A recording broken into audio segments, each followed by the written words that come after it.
Sumilong kalbo, lalo na sa loob.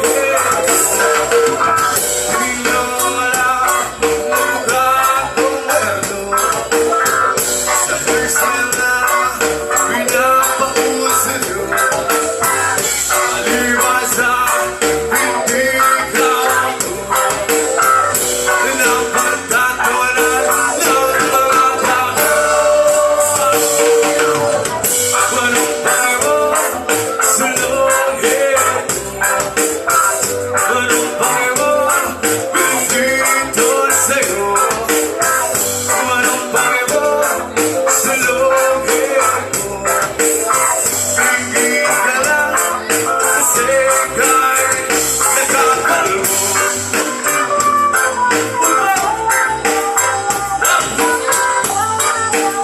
Oh yeah!